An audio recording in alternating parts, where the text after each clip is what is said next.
All right, guys. First off, as always, good day. I'm glad you're here.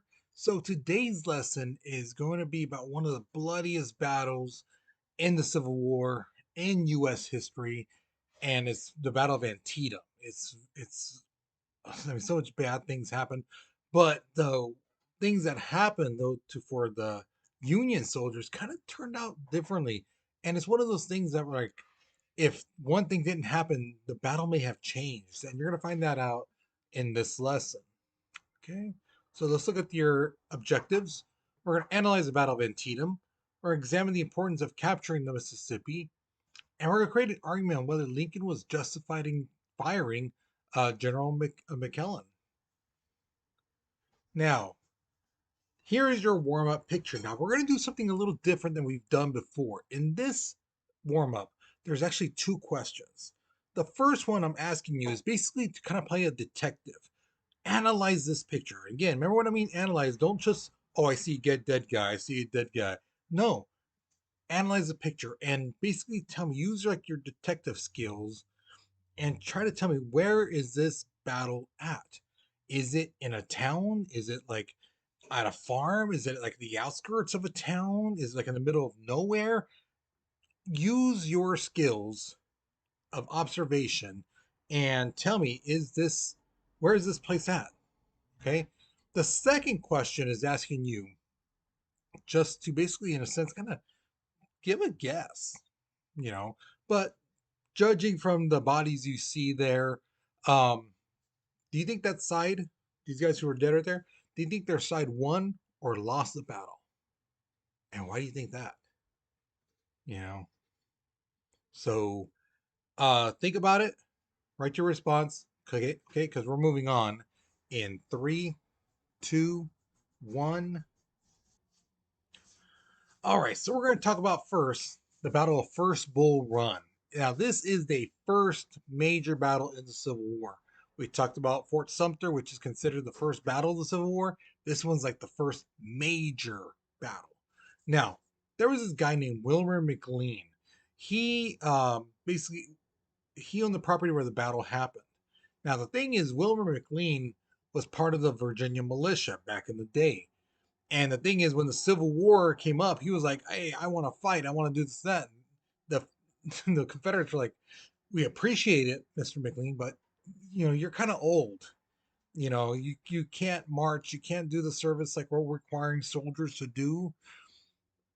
But we appreciate your help. We really do. It means a lot to us." So he basically told them, "Well, why don't you guys use my home as a headquarters for the Confederates?" And they're basically like, yeah, that we can do, you know. So basically what happens, they use his home, his land, they set up little camps. Now, here's the thing. The Union were marching towards his where he lived, okay? And they basically see, hey, they're right there. So they set up for an attack. Okay. Now the Confederate leader in charge was General Beauregard. If you remember from Fort Sumter, it's the same guy. He was the main commander guy in charge. And for the Union, their leader was General Irwin McDowell. Okay. So basically, inside the house, the Union soldiers, officers are eating breakfast, sitting down, la la la, chit chatting. And then all of a sudden, a cannonball just shoots right through the house, right through the fireplace on the other side, through the other side of the house. And the officer is like, what in the world was that? And all of a sudden they hear the bugle call. That signals, hey, we're in a war. We're in a fight right now. So everyone grabs their guns, gets their gear, and they go out there and they start battling. So if you look at the top picture, that's the layout of the fight, how it basically went. The Union had 35,000 soldiers. The Confederates had 20,000 soldiers. Okay. In this battle, 480 Union soldiers were killed and 390 Confederate soldiers were killed. 1,000 Union soldiers were wounded, whereas the Confederates had 1,600 people wounded. Now, this is a stat which I find it fascinating in the Civil War: the missing, because 1,200 Confederate or Union soldiers went missing, and only 24 Confederate soldiers went missing. Now, what does it mean by missing? Basically, These guys either deserted, like left the battlefield, and didn't return, or they were captured. Okay, but a lot of times those guys left because you have to remember a lot of these guys who sign up for war, they're thinking, okay, I'm gonna be big and bad and things like that. I'm gonna be just the man, And then once those bullets and cannonballs start flying and people start dying next to you, blood shooting in their face and stuff like that, people getting stabbed in front of them. Some people can't handle that. They took off. You know, it's one thing to have the mentality of, oh, I'm gonna be in war, I'm gonna be doing this and that, I'm gonna kill these other guys. But it's another thing when you're actually in it and you're seeing the horrors of war. Okay, so a lot of guys ran away. So officially, the Confederates win, even though the Union set up and like kind of had them by surprise. The Confederates won the battle. Now there were a couple famous guys at this Battle of Bull Run. First off, we got to talk about the Confederate General Thomas J. Stonewall Jackson. That's the guy you see in the black and white picture right there. He was a former professor at the Virginia Military Institution. This guy knew war. He studied war, knew tactics and battle plans and things like that from the age of Napoleon all the way back to days of Rome with Julius Caesar and Marcus Aurelius and all those guys. So he was very knowledgeable, you know, in war. Um, Now, how he got the nickname Stonewall? Basically, what happened was in one battle, General Bernard B told his men as they were taking cannon fire, bah, bah, bah, taking, and they were ducking, hiding from the cannonballs, stuff like that, and the gunfire. Stonewall Jackson literally just stood there, analyzing the field like this. Cannonballs flying right by him, bullets flying, bah, bah. I mean, you hear the whizzing by his ear and stuff like that. He's just standing there, just looking, analyzing the field, giving orders. Yeah, come through come through the right flank. You guys, try to get around their left flank and this and that, blah, blah, blah. And the guy Bernard Beats tells his men, look at him standing there like a stone wall. So that's where he got his name. Okay. The other famous guy was on the other side, not the Confederates, but the Union. And that's the guy you see in the color picture right there. That is William T. Sherman. Now, right now at this point, he's just like the commander, captain. But later on, he becomes a general. And he's known for a very specific tactic in the South called scorched earth tactic. Basically, what that was when they went to a town, they would take what they needed, food, valuables, whatever, and then burn the place. Burn whatever they need. And along their trail as where they went, they would burn whatever they didn't need. So just in case they retreated and the Union would come into that town, their stuff was destroyed. They had nothing. That's what they had with them, you know. So a lot of people in the South, um, especially back in the day, didn't like him. Even in the 1920s, 1930s, you mentioned the name Sherman, and they just they cringed their teeth. They hated him. Now, September 17th, 1862, Antietam Creek, which is near Sharpsburg, Maryland. Um, this is a very, very important battle, guys. Basically, what happened was this: the Union general George McClellan, was going against Confederate General Robert E. Lee. Now, remember, Lee is considered the best soldier the U.S. ever had. He went through West Point without a demerit. You get a demerit if your bed isn't made perfectly, your tie isn't, perfectly on correctly, you miss a question on a quiz, you get a demerit. So it's very easy to go get a demerit. And he went years without getting one. He's the first person to ever do that. From my understanding, we've had about 5 or 6 guys do that exact same thing. But you have to think of the thousands upon thousands of men who've gone through West Point, and only like 6 have gone without a demerit. That's pretty impressive. Okay. Now, Antietam, like I said, is a very important battle. It's also considered the deadliest one-day battle in American military history. And most people think like, oh, D-Day was the worst. No, D-Day was nothing compared to Antietam. Yeah, it was bad. So what happened was this: General Robert E. Lee gave a special order called Order 191, and this is the paper right there. This is the actual paper. So if you look where you see those little squiggly lines about 4 lines down, you see the number says 191. Okay.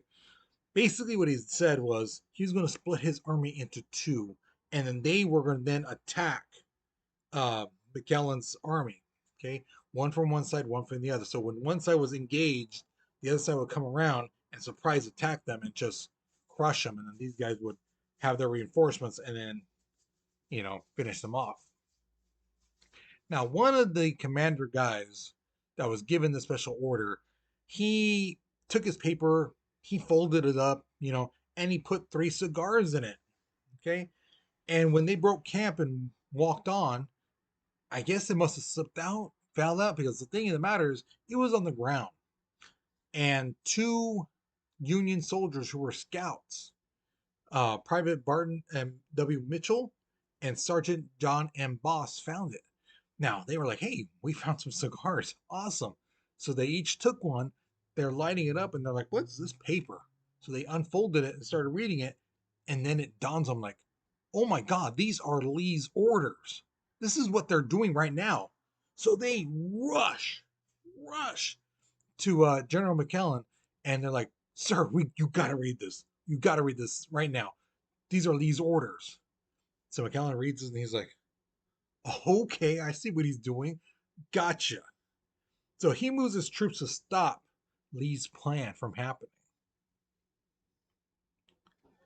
Now, why exactly Lee did this? Who knows? We don't know. I mean, it could have been something in his head, like a sixth sense telling him something's going wrong.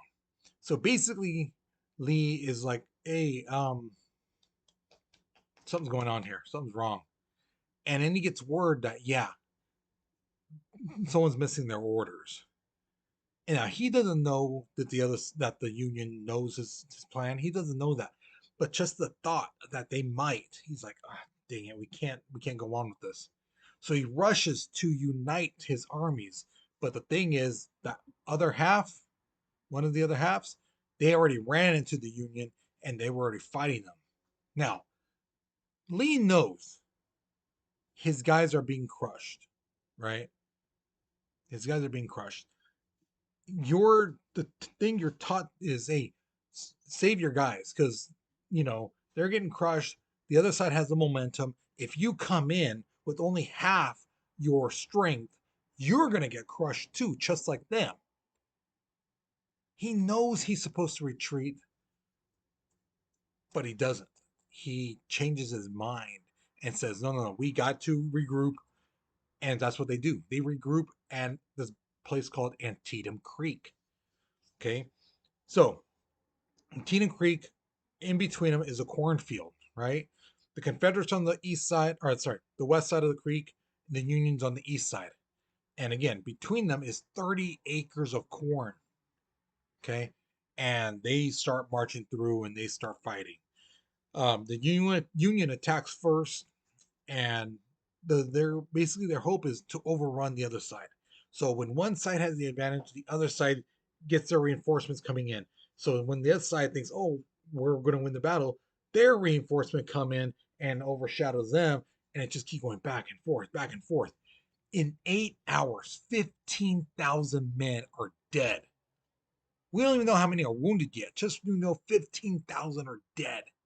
Now, near the center of the battlefield, there's a lane you see this picture of right there.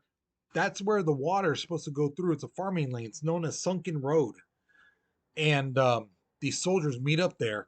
They're on each side, as you can see from this picture where those guys are. It's not that far of a distance. So they stand on each side shooting. Ba, ba, ba. Right when they shoot, they start meeting in the middle, start stabbing each other, and start trying to, they're beating each other left and right, things like that.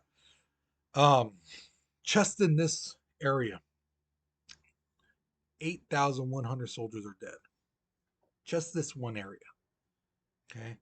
Um, because of the close range fighting, the stabbings and things like that, it's not even gunshots anymore because they're so close to one another. This area becomes known from Sunken Road to Bloody Lane. Oh, one more thing before I move on. A student asked me in the past, what's wrong with those guys? Are those guys ghosts or anything? No, because you have to remember, back in the day, to take a picture, you had to stand perfectly still for like 30 seconds, you know? Um, that's why the dead people are crisp, perfect clear because they're not moving because they're dead. Those guys up there, they're alive. So that's why they look kind of foggy and little things like that. You see little things coming off there, and because they probably raise their hand, things like that, move to side. So that's why they don't look as crisp and clean and kind of transparent. It's because they moved. Whereas the dead people are not moving. They're perfectly still for those 30 seconds. So that's why those guys look like that. It's not ghosts or anything like that, okay? All right, so nighttime comes and thousands of bodies are in the battlefield. Again, guys are screaming, begging, pleading for somebody to come get them. They're trying to crawl back to their side, you know. Um, and so the thing is, typically in war, when there's no fighting, especially nighttime, you're allowed to go claim your bodies. It's usually a gentleman's agreement among both sides. Like, hey, yeah, go claim your wounded, go claim your dead.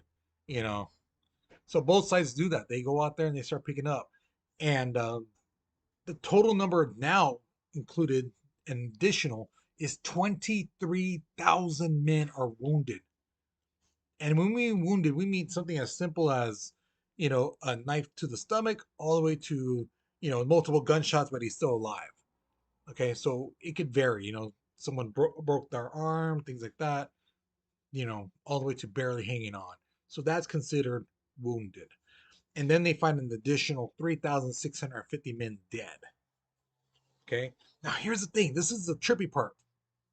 The next day, General McClellan sees General Lee loading a boat and about to leave. He's retreating. And he allows him to go. He does not say, "Hey guys, come on, let's line up here, start shooting at them. Let's capture them. No, he just okay. He's leaving. He's getting his stuff, getting his men. Okay, bye. He allows them to go. Why does he do this? Because he believes he accomplished his mission, his orders, which were he pushed Lee's troops out of Maryland and prevented them from getting a win on Union soil. So he's like, "Well, I did my job. They didn't take any land on this side, and we won. So I did my job. What more do you want? I did my orders. I did what I was supposed to do. You can't be mad at me." Now, remember, I told you during the Lincoln, lesson that he's a lot of times a calm, cool guy, very collective, but this really drove him nuts. He was so furious, angry, because he was like, "How could you not go after Lee? Your orders are to win this war. That's your ultimate order. And you could have done that by capturing Lee. That's their top general. That's their guy who plans everything. How could you not go after him and get him?" McClellan's like, "Sir, I did my orders. I won the battle. They didn't get any territory here in Maryland. So what more do you want? I did my orders." He's like, "No, no, no, no. Your orders are to win the war. You could have done that by capturing Lee." "Sir, I did my job. What more do you want from me?" Lincoln is just so furious, so angry at McClellan. He's like, you gotta be a special kind of stupid, man. He's just livid, angry. So he removes McClellan from command on November 5th, 1862. So the top general for the Union, he gets rid of him. He's like, "Get out of here. If you can't understand what it means to win a war, no point of having you. Get out." Now, the Battle of Antietam, to a lot of historians, it's seen as a stalemate. Nobody really won. But the Union, in their eyes, they won. The Confederates, the other side, they see it too as a stalemate. They're like, yeah, no one really won. But the Union is like, no, no, no, we won. So here's my question to you. Do you think McClellan did the right thing by letting Lee go? Do you think he did the right thing? Okay, remember his orders to win the battle, prevent them from um, getting any territory in Maryland. But his job as the top general of the Union is to win the war. And he could have done that by getting Lee, capturing him. And he did it. So, in your opinion, do you think he did the right thing? What do you think? Okay, and explain why. Okay, now if you notice, I didn't put a writing prompt on there because I want to see how well you can write a sentence on your own. Okay, I believe in you guys. I know you can do this. Okay, with that being said, once you finish this question, you're done with this lesson. So hopefully you learned something new. Hopefully you enjoyed it. Okay, so with that being said, guys, you take care, you be safe, and I'll see you guys later. Okay.